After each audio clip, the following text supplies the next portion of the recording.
Hoje eu quero ler para nós a história de natureza fabulosa pela linguagem, chamada de Rico e Lázaro. Está em Lucas 16, do verso 19 em diante. O texto é de Jesus conversando e ele não se explica na leitura de si mesmo, porque ele é apenas uma ilustração. Ele é uma ilustração para um contexto antecedente, que aconteceu antes. Veja, o texto começa aqui. Quando eu estou falando de contexto antecedente, é tudo que precedeu. Ele é só uma continuidade. Assim como ele é uma continuidade do que segue.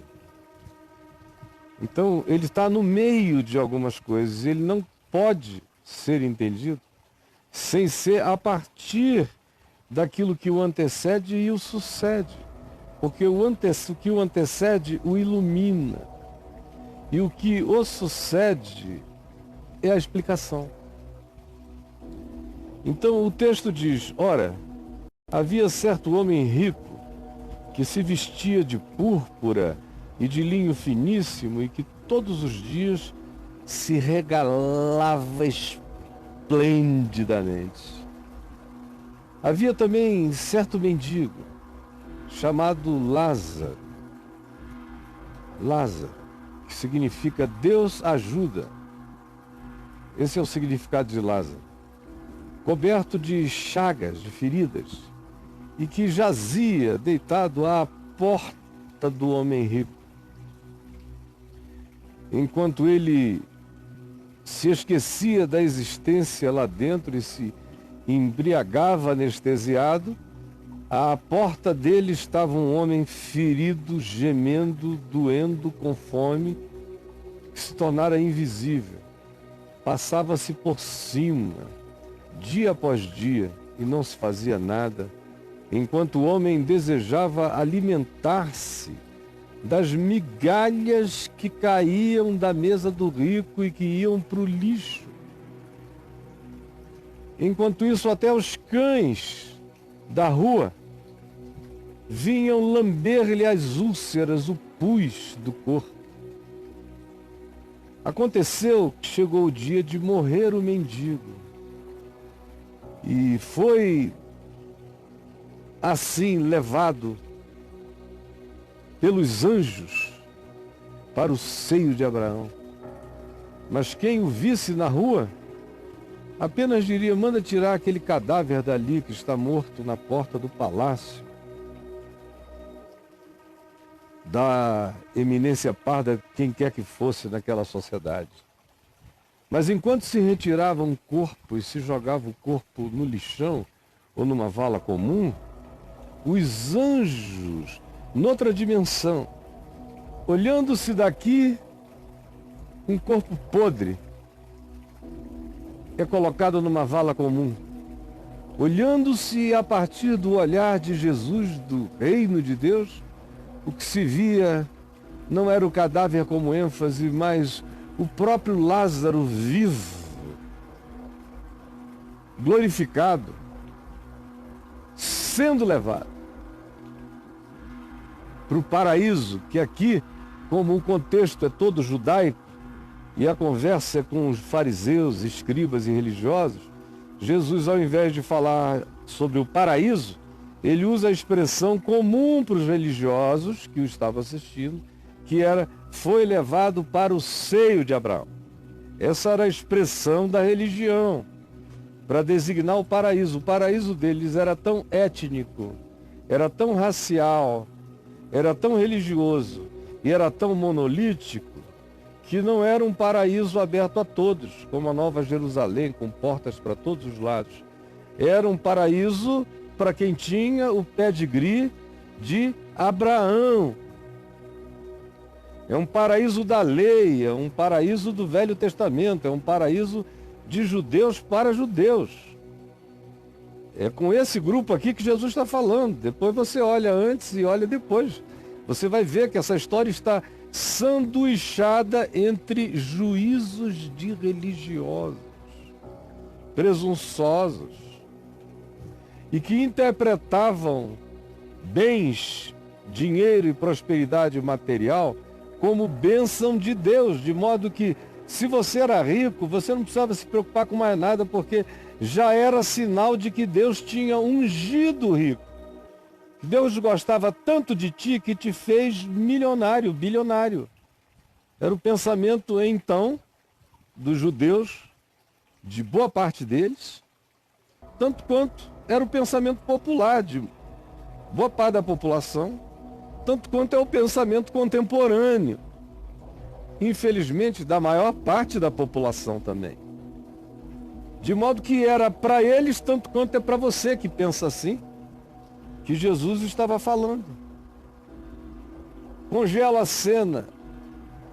Lázaro apodrecido e morto na esquina, jogado numa vala comum. Enquanto isso, no olhar de Jesus, os anjos o levavam para aquilo que os judeus chamavam de seio de Abraão, e como era para judeus que Jesus falava, ele quis que eles entendessem que esse homem estava sendo levado para uma dimensão superior de bem-aventurança.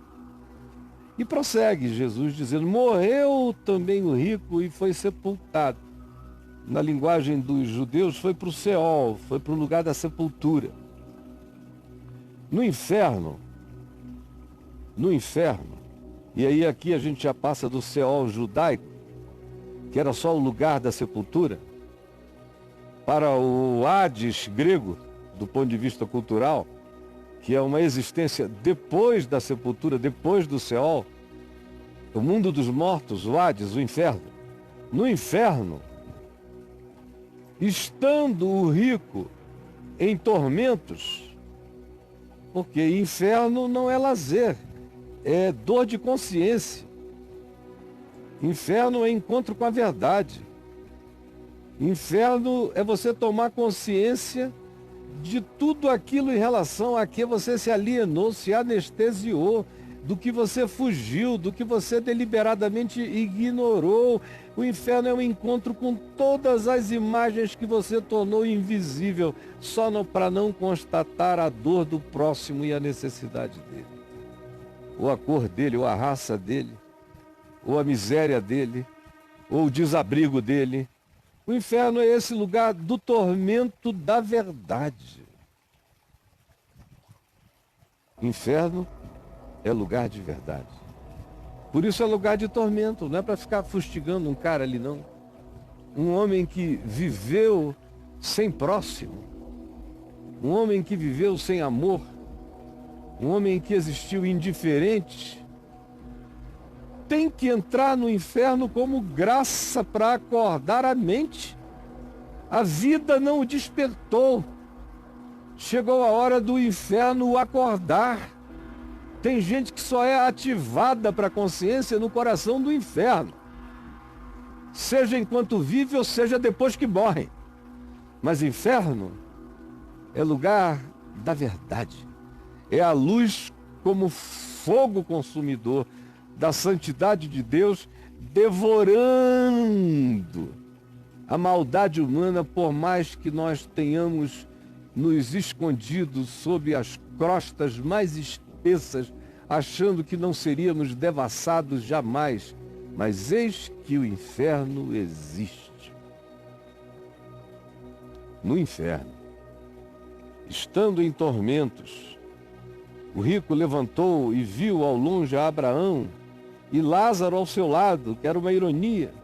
O rico no inferno, em dor, em agonia, caindo em todas as consciências das quais ele eternamente fugia. E de repente olha e vê o mundo invertido. Ele está no inferno, invadido por verdades que ele pagou para não ser por elas alcançado. Ele está no inferno e toda a sua riqueza e importância não adiantaram de nada, porque aqui nem nome ele tem. Ele é um anônimo. E ele está no inferno porque ele percebeu a mudança de significado da vida. Só de fato do inferno é que você pode ver o homem que você desprezava, o ser humano que você abominava, que você invisibilizava, É só do inferno que você pode vê-lo ao lado daquele a quem você, na sua pequenez, mais admirava, no caso aqui, Abraão. Mundo invertido, significados invertidos.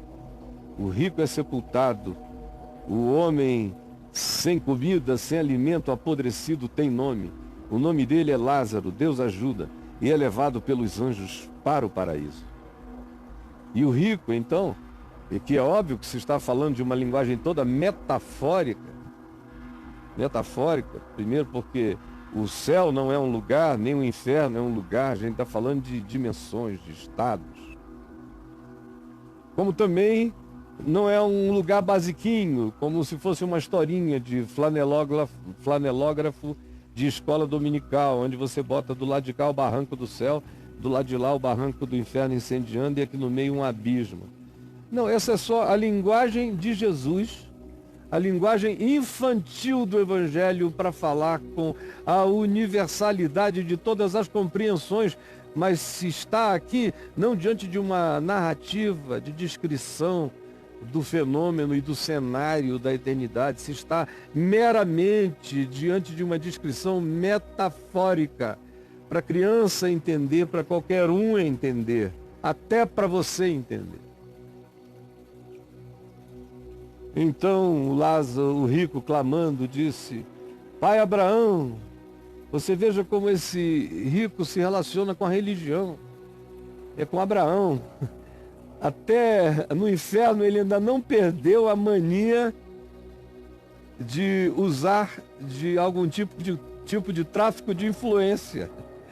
Ele fala direto com Abraão, porque, cara, eu sou um sujeito que deu muito dízimo no templo. Pai Abraão, porque essa é uma metáfora para a religião. Tem misericórdia de mim, religião, Pai Abraão, tem compaixão de mim, religião, Pai Abraão. Pai Abraão é o paraíso da religião, tem compaixão de mim, Pai Abraão. Me salva daqui, religião. E manda, ele tem tanta certeza de que ele está dentro da hierarquia religiosa que ele acha que ele pode dar uma ordem indireta para o pobre, para o Lázaro, através de Abraão. Pai Abraão, manda o Lázaro ir lá em casa. Jesus está revelando a psicologia perene do supremacismo, do inferno do supremacismo, do inferno da superioridade, do inferno da indiferença, do inferno da existência como aquisição de tráfico de influência, até para a salvação. É a metáfora óbvia que está aqui descrita. Dá uma ordem, manda Lázaro para ele vir molhar minha língua.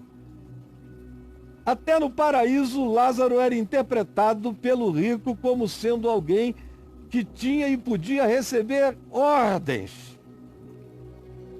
Melhor sentido do Lázaro ainda era socorrer o rico, do ponto de vista do rico, do ponto de vista dessa mente que ainda no inferno não compreendeu o significado das coisas, porque o inferno é um lugar de revelação e de verdade.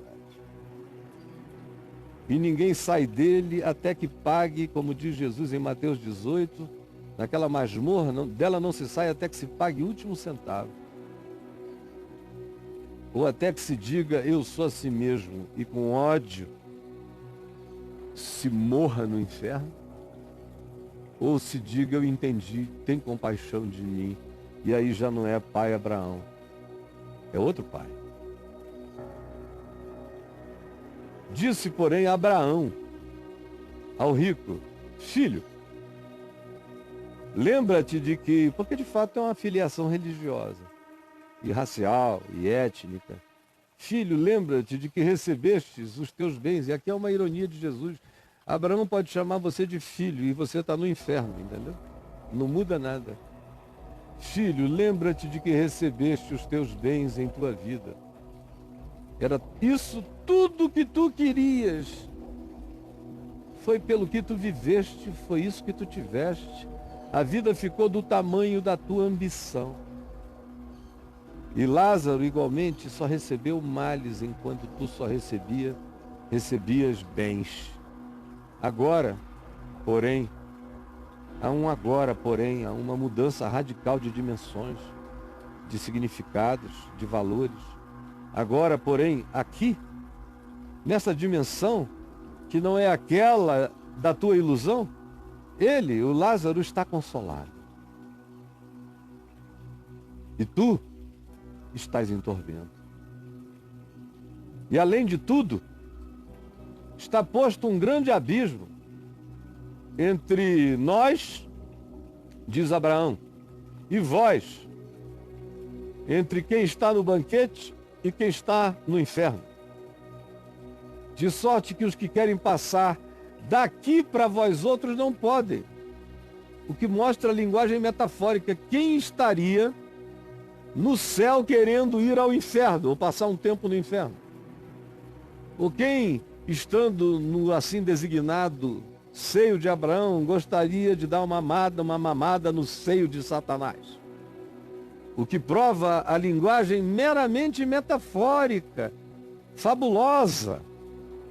Quando Jesus diz, além de tudo está posto um grande abismo entre nós e vós, de sorte que os que querem passar daqui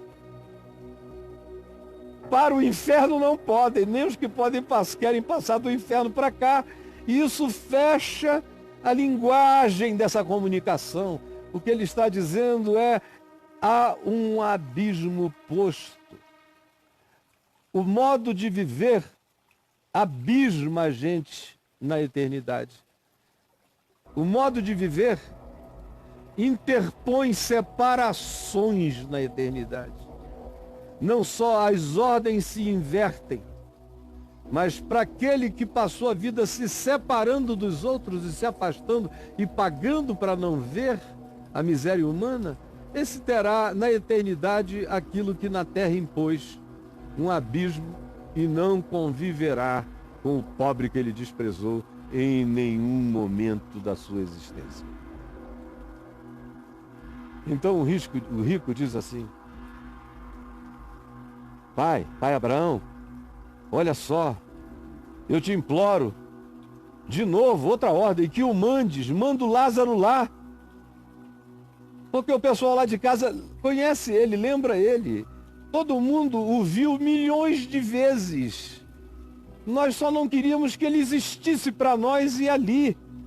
Mas todo mundo na minha casa já pulou por cima dele muitas vezes.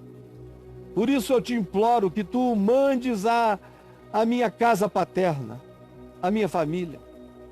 Porque eu ainda tenho 5 outros irmãos que vivem do mesmo jeito, indiferentes, apáticos à vida, fugindo do próximo. Sim, para que tu mandes, para que lhes dê testemunho, a fim de que eles também não venham para este lugar de tormento.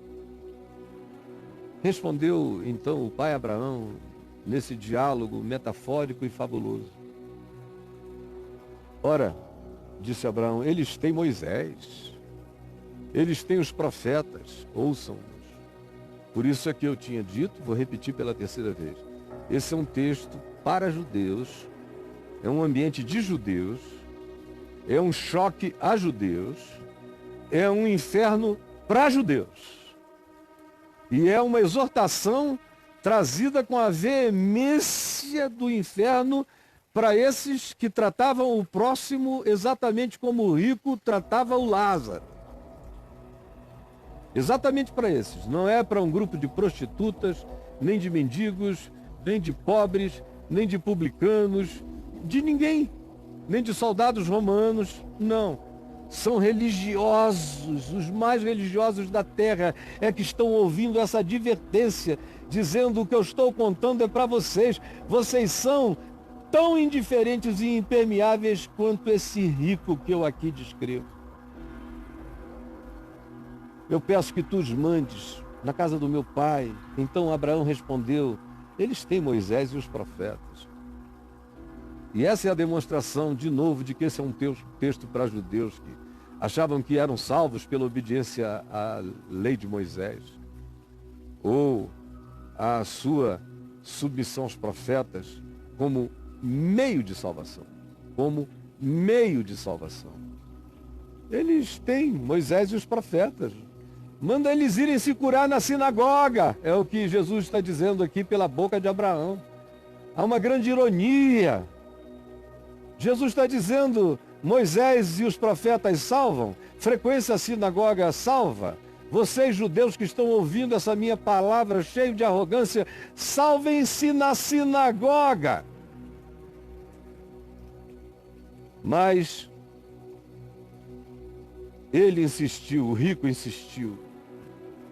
Porque frequentemente os ricos insistem muito, sempre em favor de si mesmos, raramente em favor do próximo.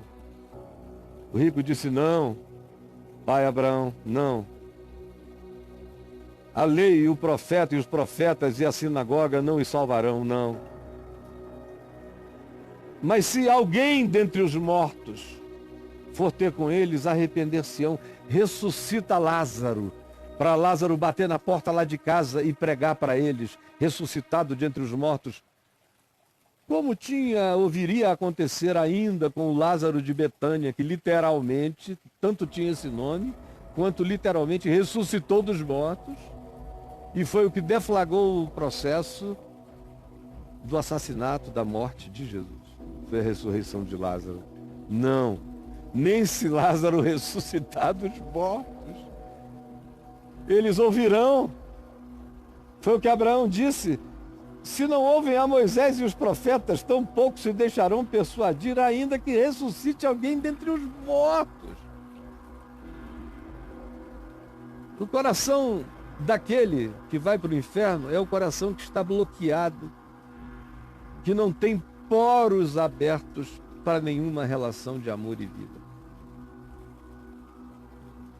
O indivíduo que vai para o inferno é aquele que não tem um poro sequer aberto para qualquer que seja a relação de amor e de vida.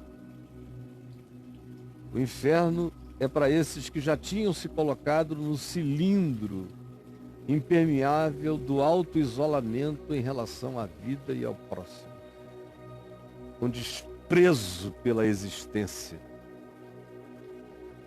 que não me traga nenhum regalamento luxurioso e nenhuma adulação maravilhosa.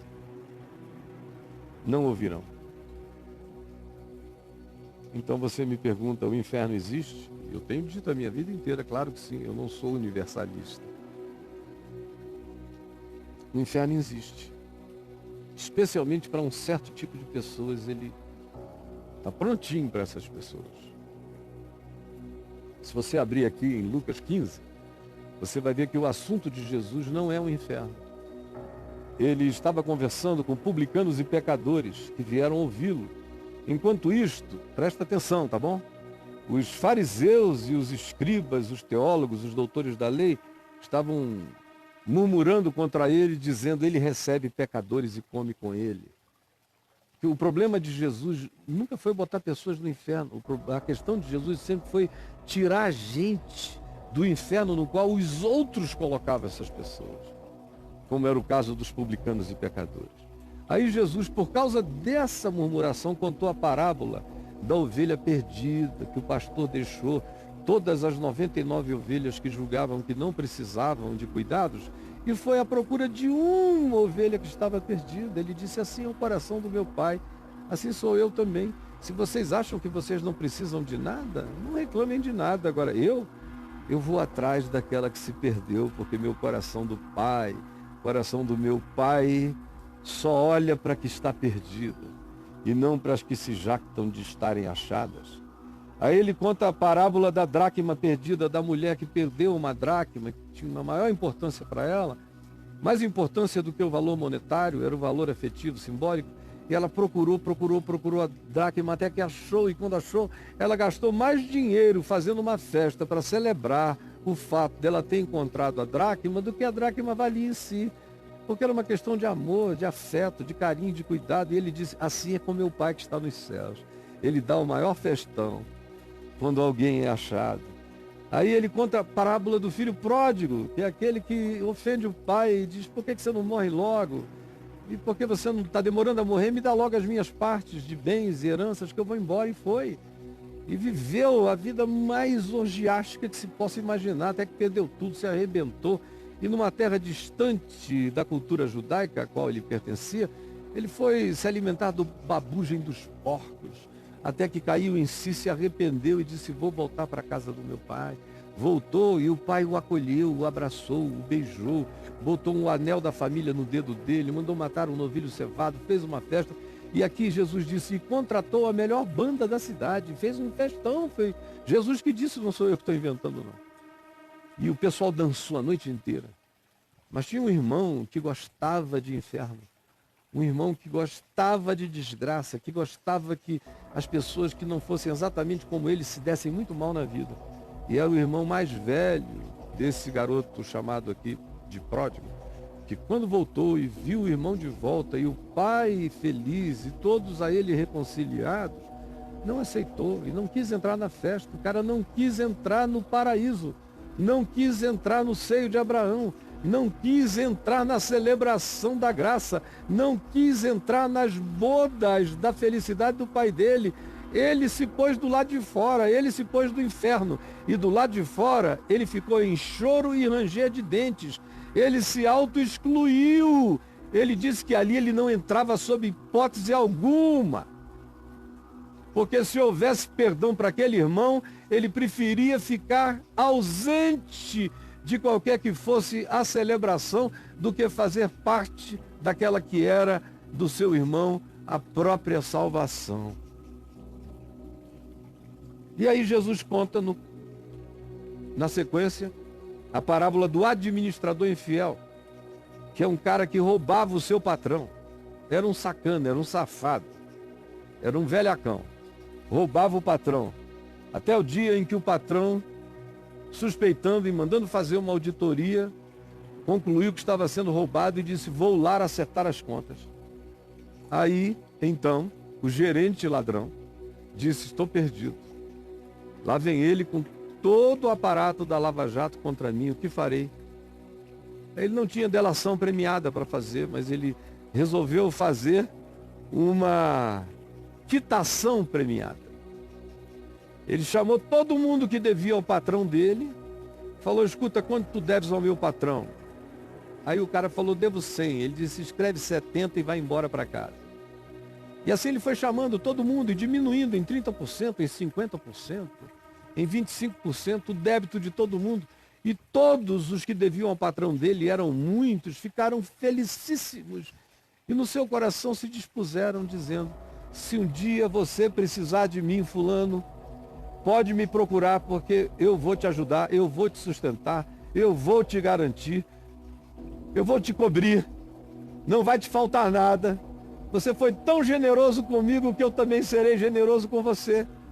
Foi o administrador infiel que, não tendo guardado o dinheiro que roubou para devolver aos outros, apostou tudo na bondade e na graça. Disse, eu vou ser bondoso no último ato que me resta na vida, para que a minha graça por eles produza a graça deles para comigo. E Jesus contou essa história e elogiou o administrador infiel. Porque se houvera sabiamente, porque não podendo devolver 100% de tudo, resolveu devolver 70% de alguma coisa, era melhor do que nada. É a melhor política de gestão de prejuízos na vida. E Jesus está dizendo, olha, essa é uma parábola. Esses publicanos, meretrizes, pecadores, são pessoas em débito, mas que decidiram com o que lhes restou de energia, de vida, de luz, de consciência, de percepção, resolveram agir com graça, com metanoia, com arrependimento, com mudança de mente, investiram na graça, usaram a sabedoria do Evangelho em favor de si mesmos. Então, Jesus disse, e olha, os que estavam ouvindo a ele eram fariseus, escribas, acadêmicos da lei, todo mundo em volta dele.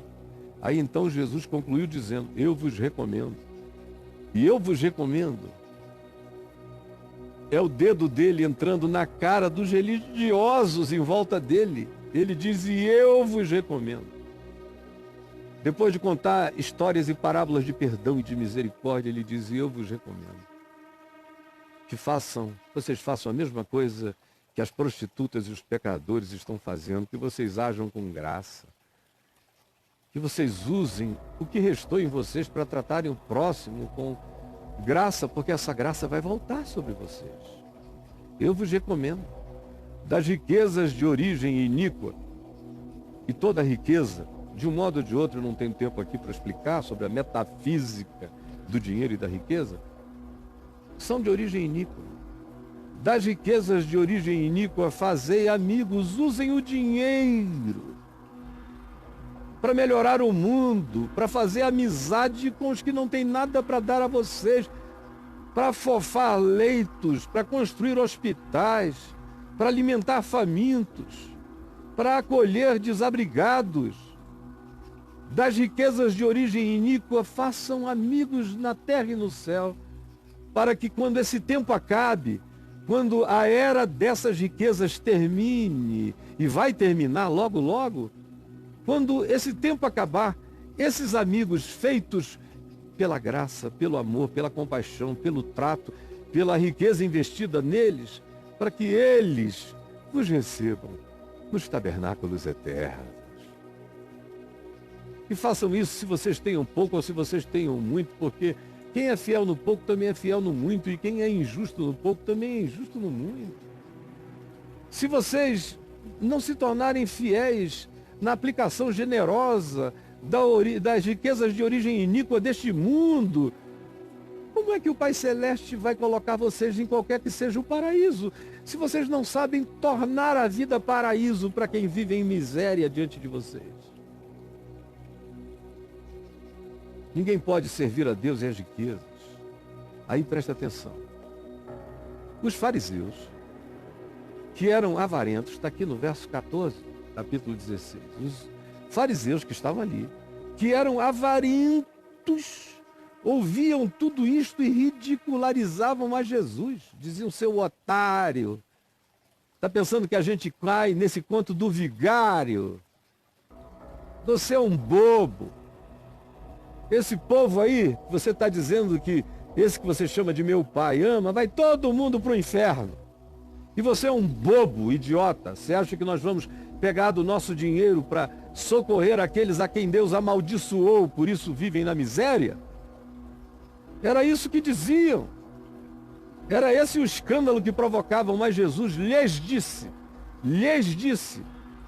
vós sois os que vos justificais a vós mesmos diante dos homens, através das encenações da vossa religiosidade performática. Mas Deus conhece a verdade dos vossos corações, enganosos e mentirosos. E aquilo que para vocês é elevado entre os homens, fiquem sabendo, é abominação diante do meu Pai que está nos céus. A ordem das coisas está invertida aos olhos de Deus. A lei e os profetas vigoraram até João. Daqui para frente está sendo pregado o evangelho do reino de Deus. E todo homem se esforça por entrar por ele. Quem tem juízo entende, discerne. Que evangelho é esse? É esse que acolhe publicanos, pecadores, meretrizes, que larga muitos e vai atrás de um, que gasta mais fazendo a festa da celebração pelo que se achou do que pelo valor da coisa em si achada, que acolhe o filho que errou, mas que se arrependeu e voltou, e lamenta muito o fato da existência daquele filho que por ódio se infernizou, se alienou do banquete da graça como filho mais velho. É aqui que nós estamos diante do fato de que não dá na vida sempre para corrigir tudo. A maioria de nós não tem como corrigir tudo, então corrija o que seja possível. Como administrador infiel, que não podendo corrigir 100%, corrigiu 70%, 50%, 60%, fez o que pôde, diminuiu as implicações do agravo. Façam isso, eu elogio a quem tem essa inteligência espiritual e emocional e trata a vida assim. Mas os fariseus que estavam ali e eram avarentos e ouviam tudo isto, ouviam tudo isto, o ridicularizaram. Assim como eu estou sendo ridicularizado agora. Mas Jesus lhes disse: vocês não sabem como as ordens estão investidas, o que vocês chamam de grande diante do meu Pai é abominação. O que vocês chamam de o rico diante do meu Pai é o pobre. E o que vocês chamam de o pobre, diante do meu Pai é o rico. E aí contou a parábola, a metáfora, a fábula do rico e do Lázaro para os fariseus. E ainda usou a mesma expressão que usa aqui sobre a lei e os profetas, vigoraram até João. Ele diz aqui, olha, eles têm a lei e os profetas. Vocês não querem o meu evangelho, não querem o reino de Deus, que é o que vigora agora, vão ficar com a lei e com os profetas. E pela lei e pelos profetas, vocês estão no inferno. E o Lázaro empobrecido, pela lei e pelos profetas, está no seio de Abraão. A vida de vocês acabou aqui. Vocês não querem ir adiante. Não querem seguir para o evangelho do reino de Deus. E aí eu poderia falar várias outras coisas que dão sentido a essa sequência, como a parábola dos que se consideravam justos e desprezavam os outros, a parábola do fariseu e do publicano, que está nesse contexto, nessa sequência. Aí a gente vem ao jovem rico, tudo isso que está nessa sequência. A gente chega ao capítulo 19, a Mateus, a Zaqueu, que também é um homem rico que se arrependeu. Mas o fato é que, antes disso, no capítulo 18, na sequência do que eu vinha lendo, no verso 24, você chega aqui, depois do jovem rico, que foi embora triste por ser dono de muitas riquezas e não quis seguir com Jesus no caminho. Jesus, vendo assim triste sair esse moço, disse: quão dificilmente entrarão no reino de Deus os que têm riquezas. Porque é mais fácil passar um camelo pelo fundo de uma agulha do que entrar um rico no reino de Deus. E os que ouviram isso disseram: Senhor, poxa, menos, né? Porque se é assim, quem pode ser salvo? Se nem o rico pode salvar, ele que pode dar o dízimo que quiser, bancar os cultos que queiram, porque os cultos lá, quanto mais dinheiro você tivesse, mais sacrifícios você oferecia, mais cultos você fazia em memória de si mesmo e por intercessão de si próprio no templo, pelos sacerdotes. Ora, se é assim, e se até o rico que se esforça por ser melhor do que os outros não se dispõe a andar no evangelho do reino, e tu dizes que é tão difícil um rico entender e fazer essa decisão de consciência, que não é necessariamente uma decisão de dar tudo aos pobres, embora venha a ser o que Zaqueu, no capítulo 19, venha a fazer. Não necessariamente é assim, mas é tirar esse poder da riqueza, e o poder da riqueza só sai de nós através das ações de generosidade. É a generosidade e a misericórdia que nos curam da idolatria, da riqueza e da avareza. E os que ouviram isso disseram: Senhor, se é assim, quem pode ser salvo? Mas Jesus lhes respondeu: os impossíveis dos homens são possíveis para Deus. Isso é que é maravilhoso. O tempo todo Jesus está dizendo: olha, vocês entregues a vocês mesmos, todo mundo estar perdido.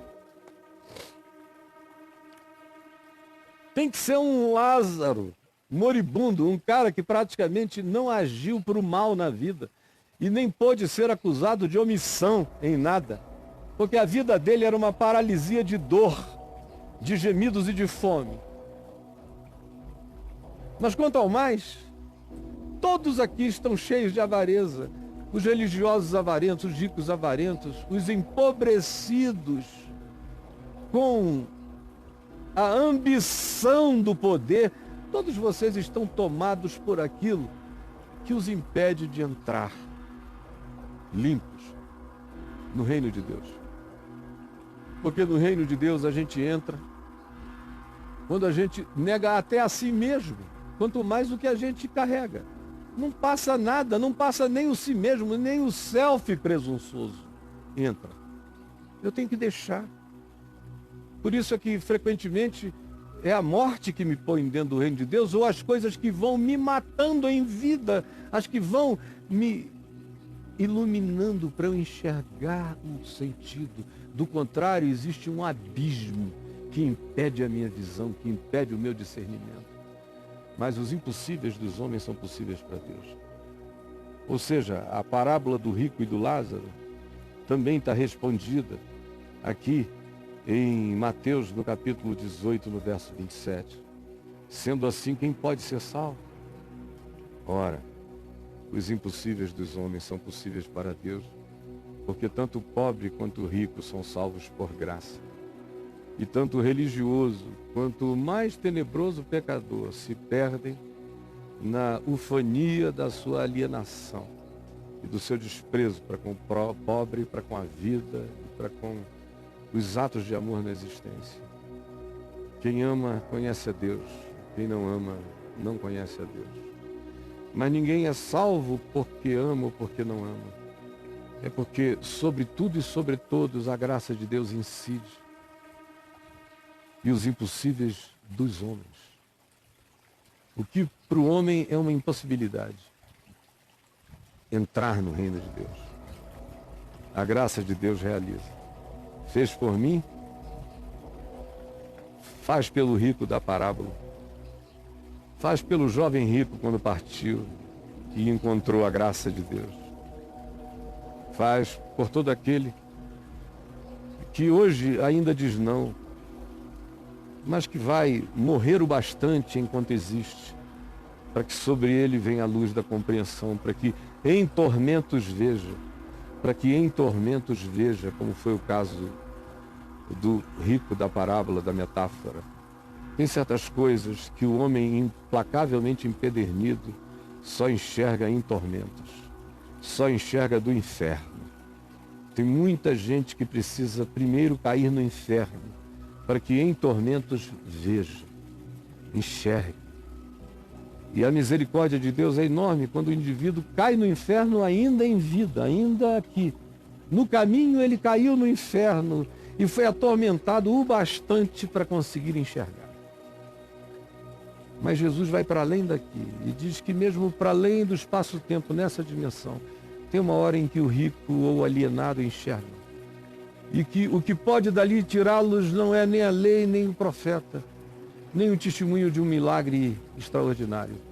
Só o que pode tirá-los dali é o fato de que por si mesmos dali ninguém sai nem sairia, mas os impossíveis dos homens são possíveis para Deus, pois pela graça sois salvos, mediante a fé.